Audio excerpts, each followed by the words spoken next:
এজন্য আল্লাহ পাক রব্বুল আলামিন সূরা নূহের 11 নং আয়াতে কারিমার মধ্যে বলেন, فَقُلْتُ اسْتَغْفِرُوا رَبَّكُمْ إِنَّهُ كَانَ غَفَّارًا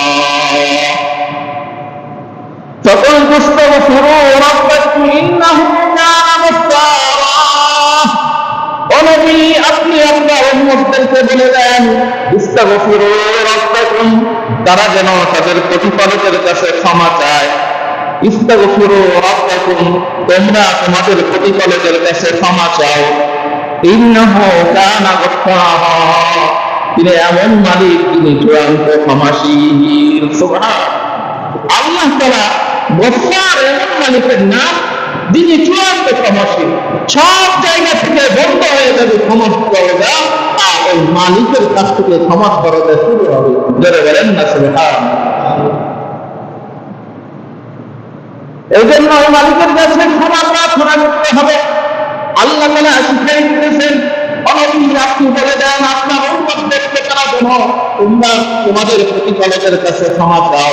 ক্ষমা কার কাছে চাবে? যিনি চূড়ান্ত ক্ষমাশীল। তার মানে বোঝা যাচ্ছে যে আমরা অপরাধী। এই জন্য আল্লাহ পাক রব্বুল আলামিন অপরাধ স্বীকার করার জন্য আমাদেরকে পলিসি হিসেবে আল্লাহ পাক রব্বুল আলামিন মাফ চাওয়ার কথা বলতেছেন। সন্তান যদি অপরাধ করে, কেউ যদি অপরাধ করে, তাকে বলা হয় যে তুমি মাফ চাও। খুনি ফাঁসির রায় হবে। আদালত থেকে, কোর্ট থেকে, হাইকোর্ট, 10 কোর্ট, সব জায়গা থেকে তার ফাঁসির রায় হয়েছে।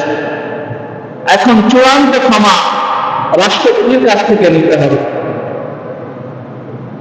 আদালত থেকে, জাজ থেকে ফাঁসির রায় দিয়ে দিচ্ছে, সুপ্রিম কোর্ট, হাইকোর্ট, সব জায়গা থেকে রাষ্ট্রপতির কাছে ধর্ণা করছে। তিনি যদি ক্ষমা করে দেন, তাহলে ফাঁসির রায় অকার্যকর হয়ে যায়। তো আপনি সব জায়গায় ক্ষমা চাইতেছেন, কিন্তু মালিকের কাছে চাইতেছেন না, তাহলে আপনার এই ক্ষমার কোনো মূল্য থাকবে না। আপনি আহকামুল হাকিমের কাছে যদি ক্ষমা চান, তো আল্লাহ রাব্বুল আলামিন আপনাকে মাফ করে দেবেন।